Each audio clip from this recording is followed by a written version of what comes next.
Hi, I'm Debbie Braun, President of the Aspen Chamber Resort Association, and thank you for tuning in to ACRA's Election Forum. Today, we are going to tackle our City Council candidates, and we have four, but we broke them up into sets of two, so we could kind of get a little bit deeper into the conversation. So today, I have Linda Manning with me and Rachel Richards. Hello, welcome. Thanks for having us. Thank you, Debbie. It's great to be here. Thanks. Before we got started, we were just talking about all the opportunities that the public has right now to get information about our candidates. So you can go to your local newspapers. Aspen Public Radio has things posted on their site. Grassroots. There's really no reason we all should not be out there voting for these candidates, especially because we changed voting to March. So I'd love to see everybody out there. Today, we're just going to kind of go through a few questions and really kind of just try to take a small, deeper dive and maybe ask a couple questions that haven't been asked already. So, Rachel, I'm going to start with you. Great. Thank you, Deb. You've had quite a few years of public service under your belt, both on the county and the city level. Where do you see some opportunity to solve Aspen's top issues through regionalism? Oh, thank you so much for that, because I have done an awful lot of regional work in the past. Things like the high cost of individual health insurance are something that a coalition has been working on for a while, and there are some new bills with the new, more friendly state legislature this year that people like Tom Jankowski from Garfield County Commissioner and I and Summit and Eagle and those sort of places have testified on before. Those issues are going forward, and one of the most important ones perhaps for businesses in this community is the Gallagher Amendment. People are trying to find a way to change that so that the pass-through triple net lease taxes to those property owners are not just so crazy out of ratio anymore. RAFTA and the Roaring Fork Transportation Authority is our best example, and people always point to that as to how we can work together regionally. And I was fortunate to be mayor and help lead the charge to form that and other funding measures afterwards. Actually, I got the bus lanes approved coming into town to that point by working with those sort of folks. When we go forward, housing is the big issue regionally, and it's a challenge because I think a lot of the people who want to work in Aspen want to live really close to Aspen, and at some point we're going to see a limited amount of opportunities for space. We certainly have more opportunities now, and there's a discussion about our housing program. Is it just for workforce, or does it also about building and maintaining the Aspen community? And I think that's why most of Aspen's investments have been within the Upper Valley. But I see greater partnerships with Pitkin County, certainly working together on housing. The Chamber had a summit not too long ago with all the Chamber executives, and we were trying to find things to work on, housing, transportation, but immigration was a big one as well. Are you doing anything regionally in that space? Well, I serve as secretary of Club 20, and that's the organization of the Western 20 counties. And in the past, discussing that with that group, we have supported Senator Bennett's bill legislation. That did pass the Senate, but it was killed in the House, and now they're going to try and reintroduce that. And then at the Pitkin County level, we passed a resolution that we are a welcoming community within the bounds of the law, and try to really reach out through all our human services to let these folks know that the dialogue that's going on nationally is not how we feel about the issue, and that we welcome the individuals in a diversity within our community. Thank you. Linda, how about a little bit of what can you do, or what would you like to do as far as regionalism goes with your role if you were elected onto City Council? Yeah. And Rachel hit a lot of great topics with that as well. And housing is the big issue. It is the Aspen-Pitkin County Housing Authority, and we do work great with Pitkin County, but we need to include the entire valley. We need to include Snowmass and Carbondale and look at it as a regional issue. We have workers that come as far away as Rifle that work for the city of Aspen. Yeah. And I mean, they spend 2 hours, one way commuting to come and work for us just for, city employees. And that doesn't include the restaurants and retail, shops in the city. So we need to look at housing, from a regional perspective, and how can we utilize the whole community and the lands throughout the valley. Sure. That's a huge issue right now, and particularly for the industries and businesses in Aspen finding workers for them. Yeah. And so if we can expand that and work regionally, it would just help everybody out in the long run. Are either of you working, I understand there's like a regional housing authority that's trying to get up and running with Dave Myler. And he's got some reports that they're about ready to publish. So have either of you been involved in that? Not involved directly. They did present the proposal to form a regional housing authority to the Board of County Commissioners. And I support the idea of working regionally, but I think there's real concerns there. And one is that once you create a entity like that, they have different powers called location and extent for planning and zoning reviews, meaning that they can go forward and do whatever they'd like. You can't really turn them down. And so giving up that power and potentially seeing a regional entity say, oh, we don't really like those open space areas and we're going to put it outside urban growth boundaries or things like that, you would be powerless to stop them. And so I think people should cooperate and collaborate together, but I think there are distinct differences between, say, how Eagle County or Garfield County look at land use and look at affordable housing. And an entity like that could really change the character of what our community wants to be. You'd also get into questions of taxation and fairness. One of the biggest issues I have felt is that you have a difference in your land use code, where if Aspen's asking for 60% mitigation here, and then they're not asking for any mitigation at all for new projects and developments in another area, are you really going to be gaining? So you have to have a lot more concordance with the goals and desires. I think it's well worth working on, and we already have a commuting workforce, as Linda points out. Yeah. And it's the same issue we're having right now with APSHA discussing the possibility of being an independent body themselves. You know, where would the money come from? It's the same issues with, you know, land use. If they're an independent body, then they could potentially skirt the land use reviews themselves. So, I mean, we're seeing some of that ourselves with APSHA. Right. So those are all issues that we're dealing with internally as well. Yeah. I feel like we were so successful with RAFTA and transportation and as a regional issue that if we could model somehow for housing, but it sounds like we're just at the starting point of some really good work that could be done. We are, and there's an RFP out right now for an information management system within APSHA, and we really need to start there. Yes. That's where it all begins. And until we get that information management system in place and actually are utilizing it, we need to know who is in what unit, and that needs to be managed. I mean, there are people in the system now who should not be there, and we know that. And we have one person in the APSHA system who is doing compliance. And I mean, she does a great job. She's very thorough, but we need the inventory management system. We need to know what the capital reserves are. We need that system. And when the first RFP went out, it was so broad, no one replied to it. The second RFP went out and it was too narrow. So we are hoping that with this third RFP, we have it dialed in and we will get some really good respondents. And it's very expensive. This is not inexpensive software, and we know that. It's a big capital investment. It's huge, but we need to invest the money in this. I mean, we have 2,800 units within the APSHA system, and we need to manage it, and we have to invest the money into this program. Well, you're scaring me because are you telling me we haven't been managing it to date? No. You know, okay, just asking. And to add on to that, the data system will really be more than just who's in the units, because they do know that. It's just a paper file right now, so it's not very usable. It's more about when did people move in and what deed restriction they're under, because the deed restrictions have been updated through the years, and so a new buyer today might have a totally different deed restriction than someone did who bought their unit 12 years ago. And that plays back into the whole capital reserve issues of how much can APSHA require someone to pay, or what they can require homeowners to do. I have a deed restriction that's 30 years old from having bought at a unit over at Hunter Creek Condominiums, and I live in a deed restricted unit there. There are real challenges because the program, I'd say, as it's matured from its original conception, was how do you mirror the free market to the extent possible? Give people that chance to develop some equity, give them a better credit rating when they apply for loans because they have home ownership.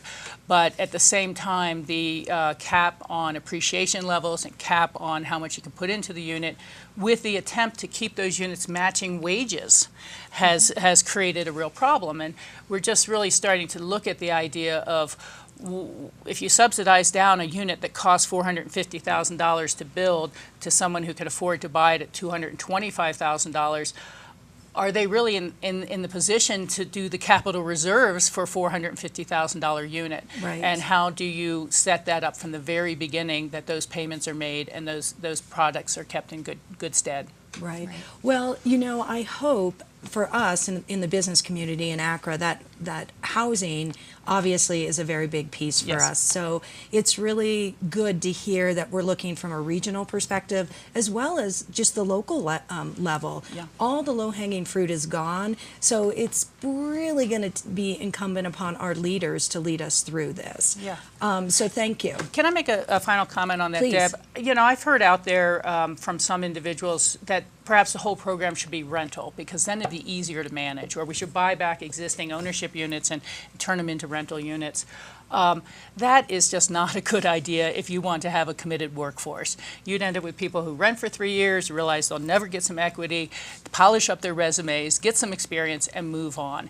And I think that it's the length and the time and the experience that people grow in their jobs here that's really important. So we need a mix from short-term seasonal rentals like the MAA seasonal rentals that we did at Burlingame, to long-term rentals for people not in a position to buy, and then, of course, ownership opportunities through the lottery.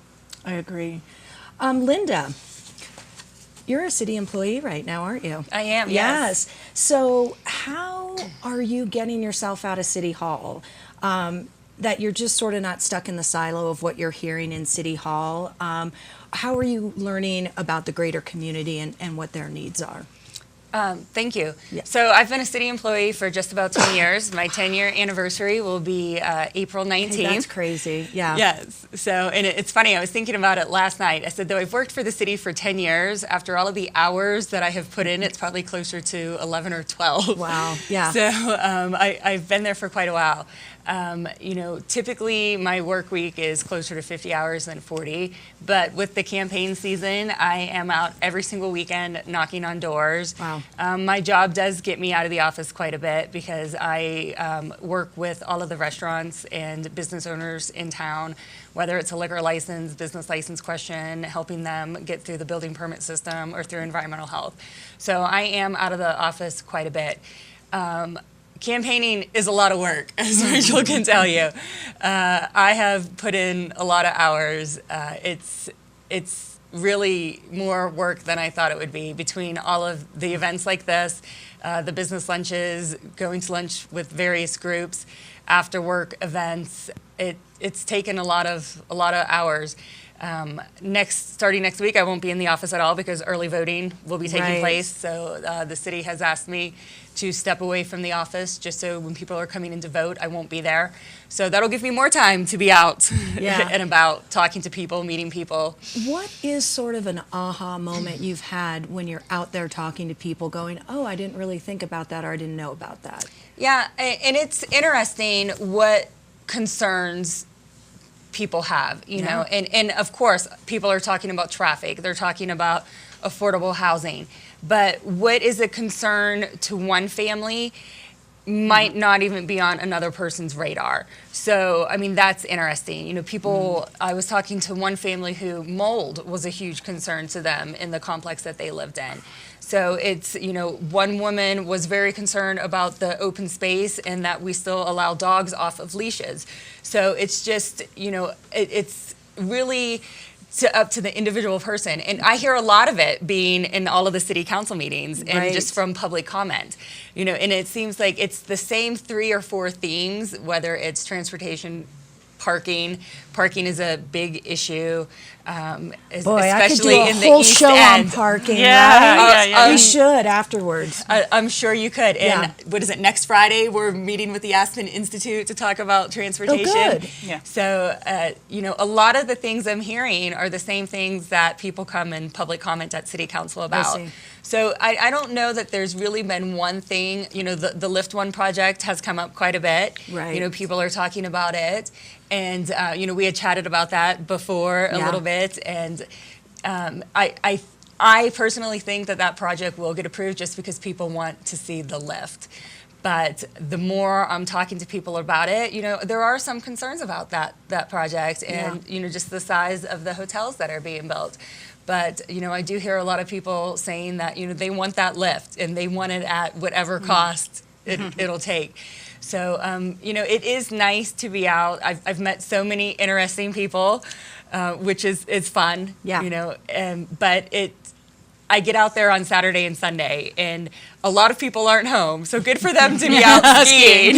On the slopes. I know, and it's funny because I'll go out and Just sit in the gondola, go up and down. Well, I'll be out at Shlomo's or at Ajax, and I meet them at the bottom of the mountain. So it's a lot of fun. Yeah. I'm having a great time meeting people. I'm really glad to hear that. Rachel, what about an aha? I mean, you've been in politics for a long time. Are you hearing the same thing over and over, or is something else kind of like, oh? Well, I would add on that I'm really hearing a lot about child care facilities. Right. And we really are seeing a lack of child care facilities. Partially it's the growth of the valley. The child care facilities mid-valley for our commuting workforce are missing, as well as what we might have here in town. As you know, I worked to preserve the yellow brick many years ago, making a partnership with some private developers and the school district. But nothing stays the same. You have to continue to improve and work on those. I'm also hearing a lot about kind of everyday issues that people are concerned about, the walkability of the town. Part of it's this bad snowstorm, certainly, but people are saying, hey, they plow the sidewalks, they plow the streets, and then the crosswalks are like these barriers where the snow's been pushed up against it. And as we're trying to get people out of our cars, you have to make sure it's really safely walkable. Composting, how do we extend the length of the landfill and do more composting with the restaurants? How could you make a program like that really affordable and just very green for that matter? Things like that. Recycling center? Well, and that came up too because we had a work session last week on the life of the Rio Grande Recycling Center. Right. And so that's something that, if I'm on council, I want to really get behind that and make sure that that stays in Aspen. Yeah, it would be crazy for that to go away. Yeah. In a sense it would be, but the city has always had a land use code now, or code that the haulers have to provide recycling service to every customer. And then the county has now passed a similar code that's going into effect in June. And so you start to ask yourself, why are you making it so that we have a secondary place people have to drive to when they should have pickup at their homes and at their residents throughout the area and the business community. So, is anybody monitoring how much is still going in the center? The city and the county have both done some looking at that, but the big change has been that recycling doesn't pay for itself anymore in any way, shape, or form. And as a society, perhaps, we have to get closer to that reduce, reuse, and recycle is the last component. I think our whole country is going to be changing along those lines with plastic waste and the concern of that in the waterways and oceans. Right. Thank you. Rachel, you've been a part of development of many current city policies over the years. The same policies about which many residents currently seem distressed about. How do you feel about that, and what do you wish you'd accomplish that you didn't last time? I'm not sure which ones you're referring to in terms of distressed about, so it's hard to answer. Sure. I just think over the years, land use code, the infill, some of the things that have happened over the years. Well, I think there are some folks who wish we'd never built Burlingame housing. And some Still? folks, yes, that was a, but there's kind of a cliche that if there's two things that people don't like, the public doesn't like, the one is density and the other is sprawl. Yeah. And we never quite reconcile our differences Sounds like on those resort and things. community, right? Yeah, it's a tough challenge. And I was part of the council that passed infill. I recall working with people like Molly Campbell and others on that, and that really almost came out of Burlingame when people were fighting that we don't really need that much housing, we don't need it there. And a study was produced by a former land use planner, I think Bob Nevins, that said, hey, if we just do all the downtown buildings, we won't have to build Burlingame, we'll have housing. And what is the real incentive for a private property owner to redo their building, take it offline for 2 years, no rent, all the construction costs. And it was felt, and I think there's still some truth to it, that we were losing small business space for offices and things like that. So you'd have your first floor retail, the second floor perhaps offices, affordable housing, and then the change would be the profit center to make that project viable would be to be able to sell a free market unit. And the thought also was that that would bring vitality to the downtown. You have more people living downtown. I don't think that once it was passed, people visually liked what they saw. And so again, back to our reconciling of our differences, it almost relates to the Lift One project.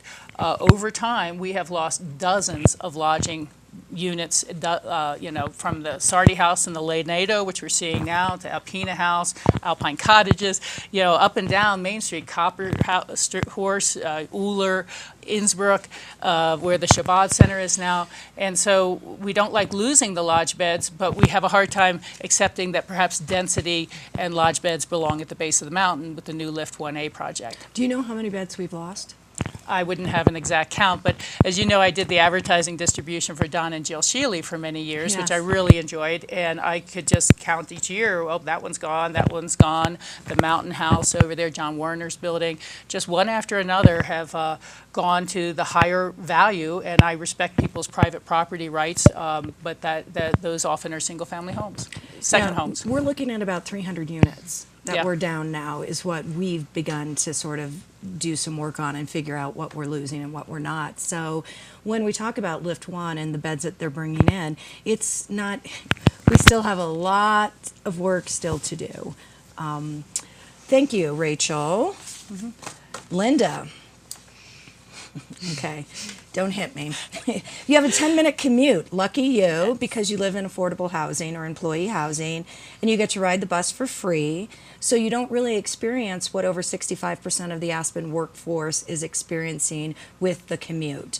Have you been past the roundabout lately, is one question. And then how do you advocate for workforce when it comes to helping them get in and out of town, given the fact that the bus is really almost at capacity? Yeah, no, that's a great question. Yeah. And I have been past the roundabout. Yes, thank you. But I think we do need to expand our bus system, and we do need people to ride the bus. It is a great resource. RAFTA did just get more money in our November election. So, I mean, we need to expand that bus service. And, it is unfortunate, the situation that we are in when it comes to traffic. But people are driving their cars, and there are a lot of single occupancy cars coming into Aspen every single day. Right. We cannot stop the work traffic. The construction vehicles that are coming in, those will always come into Aspen. But as many people that we can get on the bus, we need to do that. And, I keep saying we need to try things. We need to be creative in what we try. And if that means, and I'm going to say it again, and, I've yet to get a phone call about this, but send cars down Power Plant Road. Use it. I have friends that use it. I know. Do you use it? Yeah. And I know a lot of people who do. Yeah. But, I mean, to me, that's a viable option to get out of town. Yeah. But, I mean, I have friends who ride the bus, and unfortunately, that's something that, fortunately, we have a bus system. We have a great bus system.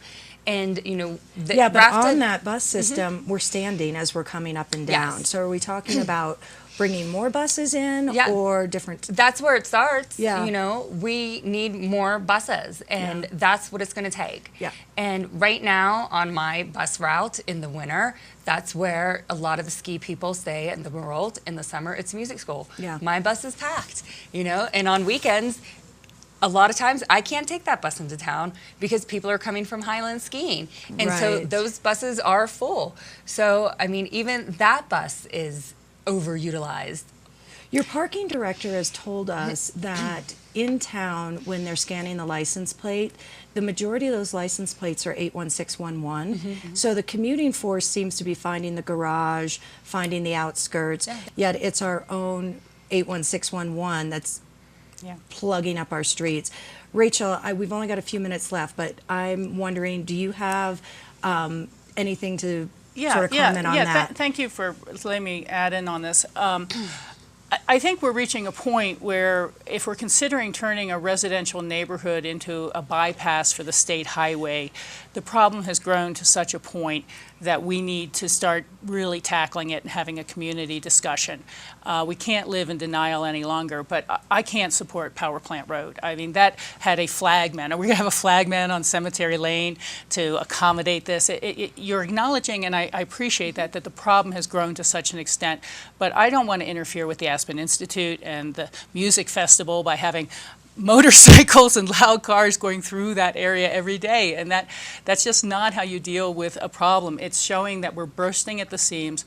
I do agree that we'll see more with the transportation dollars coming through. That was a campaign I supported and contributed to, but at some level, we have to reconcile some of our differences and perhaps take a harder look. Even though the work was done on the bridge to create the bike lane, CDOT is telling us that bridge still only has a 20-year life. What do we do then? Do we let this continue to grow and find duct tape and baling wire type solutions to this? I think we need to work more with the guest community, frankly, as well, because we have more courtesy vans running around the downtown than I've ever seen before, and they just stop in the middle of the lane and people have to pass them. There should be cooperation or coordination among those groups. I don't think we should have valet parking next to the gondola and let people know that you can drive all the way through the core, the busiest part of town, so that some driver can drive it back to the parking garage. You know, we are going to have to face those issues with some really difficult discussions, and I'd like to be part of those discussions. Okay, well, girls, we only have just like a minute and a half left. So I wanted to just kind of give you both, because I think we needed an hour show, don't you? Yes. Because I didn't really get through my questions. But I would just love to hear, Linda, sort of your Sure. pitch, and yours, Rachel, why you should be a council member. And I need to see you be succinct in 30 seconds or less. Go. Sure thing. Well, I Okay. think after spending almost 10 years inside City Hall, I have the relationships with city staff, city management, current council members that I know from the business community, my relationships there, that I have the inside knowledge and the outside relationships to really work on council to get some of these things tackled. We are hiring a new city manager. I would love to be part of that, and just to get a staff perspective on the hiring of a city manager for the future of city employees and Aspen as a whole. Great, thank you. Rachel? Great, thank you. Well, I do think that the hiring of the city manager is one of the most important decisions the new council will make. It's very important to go through that transition well and have them really looking at the budgets to realign those with community values, make sure there's no waste there. I'd like to bring my focus and skills and experience to the board. I've been through hirings of managers before and trying to onboard them, as they say, with the department. I think this is really about core community values and how do we continue to uphold those despite the pressure that's building, and how do we serve community citizens in their day-to-day lives. Well, Thank you. I want to thank you both so much, first of all, for just getting out there, knocking on those doors, and being a part of our public process. So I wish you both the best of luck. Please get out and vote, and join us again for our next edition of the ACRA Election Forum. Thank you, Thanks. Grassroots.